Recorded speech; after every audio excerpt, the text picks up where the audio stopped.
And I understand, and I'm not even suggesting, because this is what happens. You get, again, the low IQ. You found people shouldn't be negative or have an opinion, Terry. No, have an opinion, but at least see it from the other side. Be open, be objective. I keep reading. Do you know, if we had different billionaire owners that had paid off our debt, another 2 voice notes sent today to all the financial experts that we see on the news, none of them have responded. I'm under the impression that the debt can't just be paid off anyway. It has to be paid off organically. If the owners pump money into the club to pay these debts off, we can't just suddenly start spending this newfound money that we're no longer spending on interest on players. I don't think it works that way. PSR regulations will deduct that money from the new potential profitability through our outgoings as a football club diminishing. So the idea that these owners are just taking us backwards is unbelievable. We have zero patience as a fact. We have less patience than I thought we would. And that doesn't mean that some people that don't want this deal to happen, it doesn't mean that fans that think this is the wrong direction to go in are wrong. So I want to be very clear. If this ends up going wrong and in 2 or 3 years' time we're in even a worse situation, we'll talk. I'm not saying that they are wrong. It's the lack of balance in the conversations from Man United fans, which I find exhausting. It's probably the nicest way I can word it. It's exhausting listening to it, and it's okay. I understand it. You don't think that player should leave. You think if we start doing this, it's going to end in this situation here. How about the opposite side of the coin? I'm not hearing any conversations about it. And do you know the people in the stranger situation, which I've loved listening to the last couple of days, because they're between a rock and a hard place. They've done the whole crap billionaire, broke billionaire, terrible owners. They're going to ruin the club. But the players they're actually trying to force out are all the dead wood that they consider to be dead wood. The Rashfords, the Garnachos, the Antonys, the Casemiros. So the people being pushed away from the football club by the owners that are supposedly bad are also the same people that this particular group of United fans want out the football club. So I'm sort of sitting there watching their streams, reading their tweets. And it's weird because on one tweet, they're slagging the owners off for being terrible. But then they're like, I think we should be getting rid of these players. It's like, hang on a minute then. See, this is what I mean by balance. It doesn't make sense for you to say the new ownership, the new structure is terrible in every way, shape, or form. But then in a completely separate conversation, you're like, actually, it's right we're selling these players and reinvesting in others. Because if that action's right, how can everything the new ownership be doing be wrong? And this is my problem with all of it. I think people look at what right now it's fashionable to hate on Ineos. And I don't agree with everything they've done. And it's like everything they do, it's fashionable to attack. The problem is when you start looking through multiple streams or multiple tweets or multiple articles that these people write, it's hang on. These 3 things you've said agree with some of the actions under Ineos. Okay. You've said before that we should have a manager with a fixed style that he never yields from. We should go after a specific type of player. Nobody should be beyond reproach and not be able to be sold. The players you've selected for Deadwood are on the list of players that are moving out of the club first, as an example. You've criticized us for years for overpaying and not selling players for the right amount of money, as an example. All these things start to happen, and you ignore that that's coming from the same people that you're saying are bad owners. And that's why I think I'm so exhausted with listening to Man United fans on this subject, is that there's just no balance to the conversations. And I'll get accused of being an Ineos mouthpiece, which just tells me their brains are so wired to think polarized. Well, no, I've criticized the price hike on tickets. I've criticized what they've done with the donations to charities as an example. I've criticized their what happened with Dan Ashworth. They brought him in. They should have done better due diligence. They didn't. They went with his game plan. It set us back by 6 months and cost us money. So there's loads I've criticized. And again, a mouthpiece would not be sitting out here calling them out for these things. But I feel the biggest problem in our fan base is that there is not enough balance in conversations. There isn't enough. Do you know what? I disagree with your view of things, but that point holds water. Do you know what? I agree, actually. Doing that with the ticket prices is wrong. But you know what? If we've got 200 employees that are not needed at the club and we're losing hundreds of millions every year, and if we keep going in that direction, it means we're never going to be able to buy new players. It kind of makes sense that these cuts are done. I've called out some of these financial experts online this week. I'm like, guys, you've told me in private chats that the owners can't just pay the debts off. I then ask you, why are you not mentioning that when you're being interviewed on the news, when everybody's saying why they're not paying the debts off? You ignore it. I want to know why you're saying different things in the media to me privately, because will that paint them in a better light?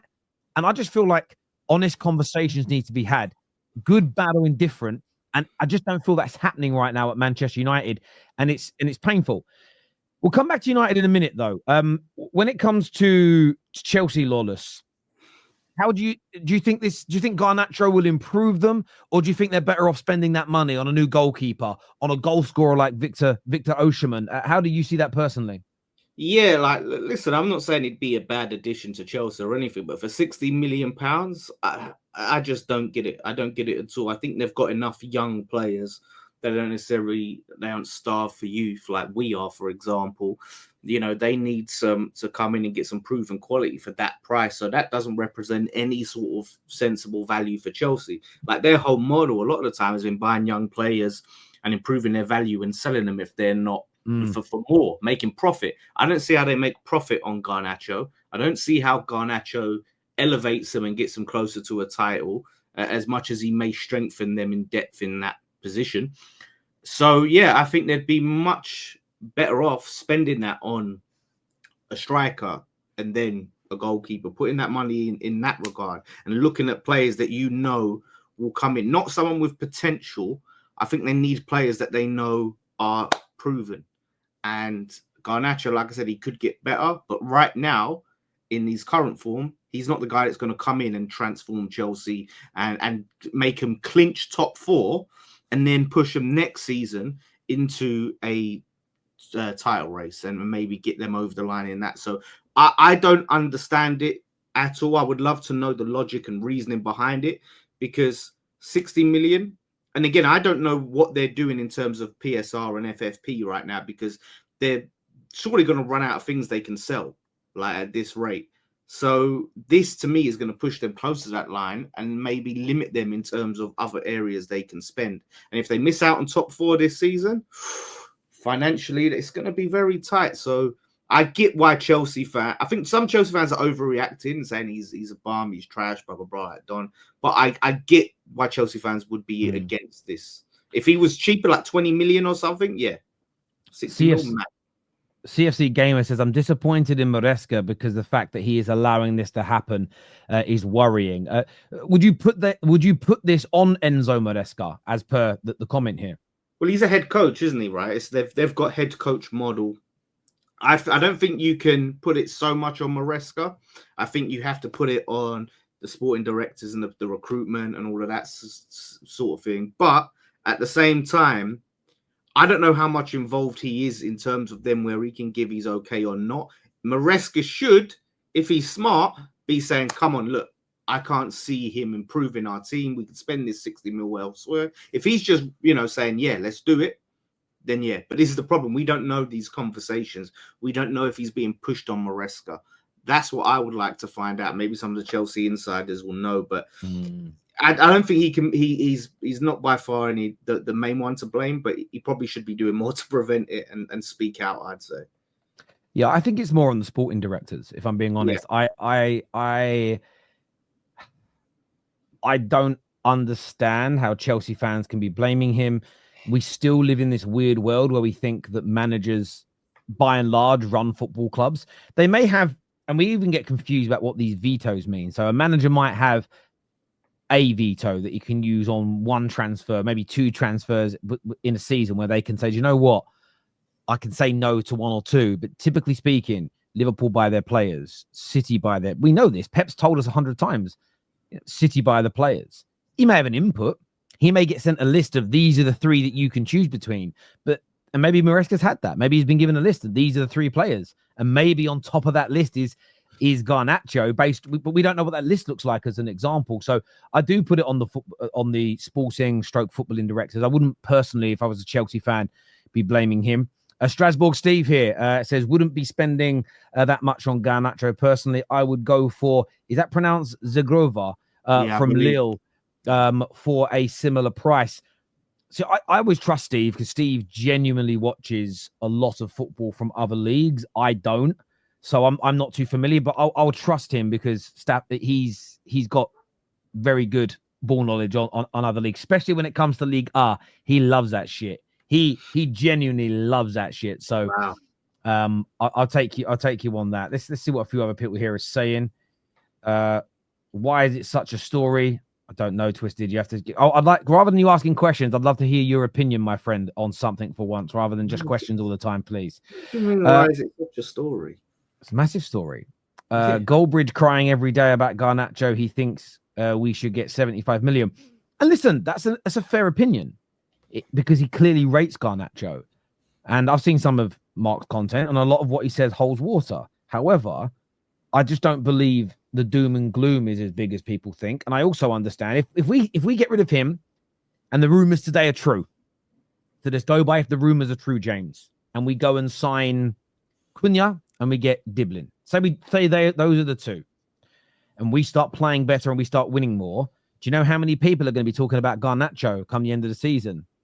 Close to zero. Close to zero, because nobody will give a damn.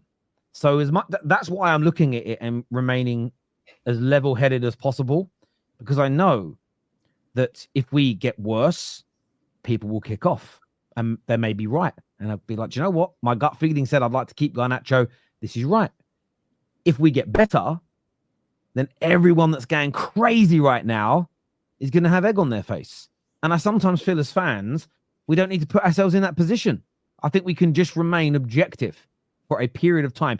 If the new regime continues to make mistake after mistake after mistake after mistake, then fair enough. And by the way, some people might already think they have. They might think everything Ineos have done since they've been here is wrong, and it's taken us backwards as a club. And that's why I'm saying the conversations have to happen and they have to be balanced. The problem is at the moment, when I listen to a lot of different channels, it's very insular and it's very similar people with similar opinions talking, and there's very little balance. There's very little sensible grown-up debate and challenge. So a consensus can be found. And I think that's the biggest issue. And I'm sure Mark... Quickly, on the